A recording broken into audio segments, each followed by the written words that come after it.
आज हिमाचल प्रदेश में किसान का बेटा किसान बचाओ देश बचाओ यात्रा पर निकला है। इसका कहना है कि किसान अपनी जी जान लगाने के बाद भी अपना पेट नहीं भर पाता।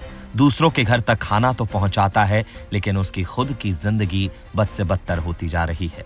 क्या है पूरा मामला, वो आपको बताएं तो हिमाचल प्रदेश के जिला सोलन की दून विधानसभा क्षेत्र के तहत पड़ती ग्राम पंचायत साई का युवक लायक राम ने खेत से शिमला से दिल्ली तक किसान बचाओ देश बचाओ पैदल यात्रा निकालकर किसानों का दर्द प्रदेश के मुख्यमंत्री सुखविंदर सिंह सुक्खू व देश के प्रधानमंत्री नरेंद्र मोदी तक पहुंचाने का जिम्मा उठाया है। किसान ने साई में अपने खेत से ये यात्रा शुरू की है।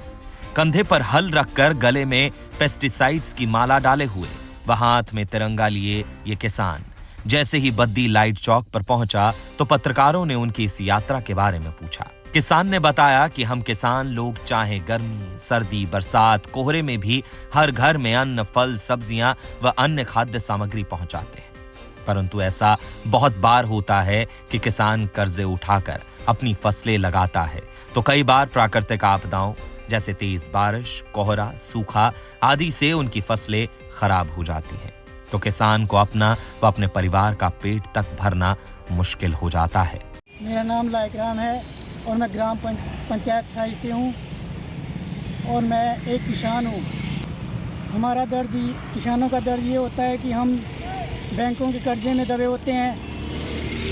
हम लोगों के लिए अन्न पैदा करते हैं, लेकिन हमारी सुनवाई कहीं नहीं होती। हमारी जब फसलें ख़राब हो जाती है, हमारे पास पैसा नहीं होता, हम बैंकों से ऋण लेते हैं बीज खाद और दवाइयों के लिए, लेकिन हमारी जो फसलें होती है प्रकृति पर निर्भर होती है। हम ऐसे किसान हैं जो बारिश के ऊपर निर्भर रहते हैं। बारिश अच्छी हो गई तो हमारी फसल अच्छी होती है, बारिश अच्छी नहीं हुई, ज़रूरत से कम या अधिक हुई तो हमारी फसलें ख़राब हो जाती है। इसी तरह बहुत से लोगों ने फसली का कर्जा लिया हुआ था, लेकिन हमारी कई सालों से फसलें अच्छी नहीं हुई, जिस वजह से हमारे को आज बैंक के नोटिस आ रहे हैं। 15 दिन का टाइम मिला हुआ है कि 15 दिन में पैसे जमा करवाओ, नहीं तो आपका घर और ज़मीन जब्त कर ली जाएगी। हम किसान हैं, हमारी फसलें ख़राब हुई। हमने इसका ज्ञापन पिछली सरकार को तहसीलदार के माध्यम से जयराम सरकार को दिया था, लेकिन हमारी कोई सुनवाई नहीं हुई। लेकिन आज नौबत ये आ गई है कि हमारी घर और ज़मीनें दाव पर लगी हुई है। अब हमने कांग्रेस सरकार से उम्मीद लगाई हुई है कि कांग्रेस सरकार हमारी समस्याओं को सुनेगी और शायद हमारे कर्जे माफ़ करेगी। और हमने किसानों ने बढ़ चढ़कर कांग्रेस सरकार को सपोर्ट किया है और सुक्खू जी को बनाया है इस उम्मीद के साथ कि वो किसानों के कर्जे माफ़ करेंगे। लेकिन सुक्खू जी की तरफ से किसानों के लिए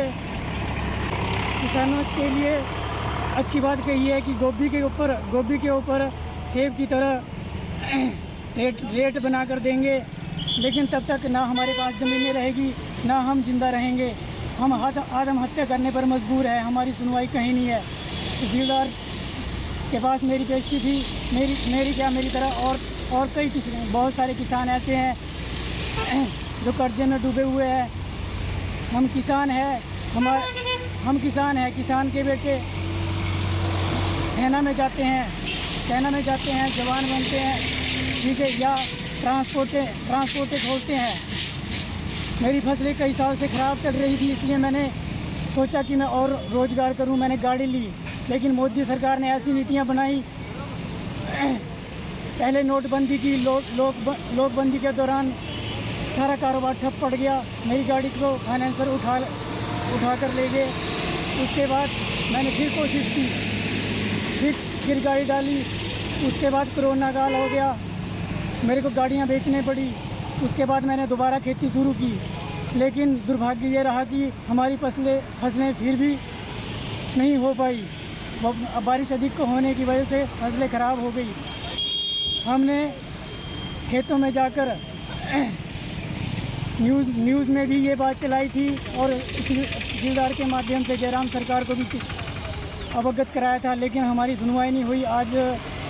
आज हम ज़मीनें होकर आत्महत्या करने की कगार पर है, इसलिए मैंने ये रैली निकाली है ताकि शायद हमारी ज़मीनें बच सकें या हम बच सकें।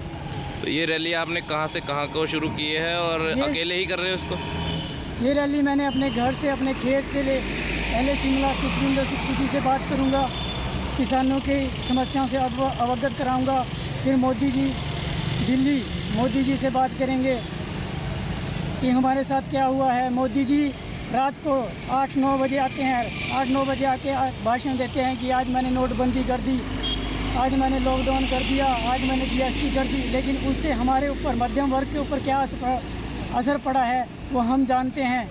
हम आज आत्महत्या करने की कगार पर है और बेरोजगार है। ये जो आपने गले में माला डाली है, ये दवाइयों की कौन सी दवाइयाँ हैं और क्या है? ये दवाइयाँ हैं जो हम किसान अपनी खेती को बचाने के लिए, ये कीटनाशक है, फ्लावर, इससे फूल आते हैं, फूल टिकते हैं और पौधे को सुरक्षित रखने की दवाइयाँ हैं। लेकिन इन दवाइयों की कीमत हद पार करती है। एक हज़ार की 10-10 ग्राम और 2-2 हज़ार की 5-5, 10-10 ग्राम की दवाइयाँ हैं। हम इनका खर्चा कहाँ से पूरा करेंगे? हमारी फसलें ख़राब नहीं होती, अगर ख़राब नहीं होती तो हम बैंकों के कर्ज चुकाने में समर्थ थे, लेकिन हमारी फसलें ख़राब हो गई और दवाइयों का अधिक रेट है। हमने फसलें अच्छी उगाने के लिए आड़तियों से, साहूकारों से कर्जे लिए हुए हैं, अब दवाइयों के पैसे देने बाकी है। हमने दवाइयों के लिए बैंक साहूकारों के पास चेक रखे हुए हैं, ज़मीनें गिरवी रखी हुई है, लेकिन हमारी फसलें अच्छी नहीं हुई। अब साहूकारों को हम दवाइयों के पैसे कहाँ से दें और हम कहाँ से बैंक का कर्जा दें? अब हमारे पास एक ही रास्ता बचता है, या तो सरकार हमारे कर्ज माफ़ करे या हम आत्महत्या कर लें। इससे आगे हम कुछ नहीं कर सकते। हम बेरोज़गार हैं, दिहाड़ी मजदूरी करके बड़ी मुश्किल से हमारा गुजारा चलता है। नौबत ये आई है कि मेरे पास इस वर्ष गेहूं की फसल बीजने के लिए पैसे नहीं हुए और मेरी ज़मीन बंजर पड़ी हुई है। खाद बीज और दवाइयों पे सब्सिडी दी जाए हमारे को। मोदी सरकार कहती है कि हम किसानों के लिए 2000 रुपये देते हैं, लेकिन एक वर्ष से वो 2000 रुपये भी नहीं आए।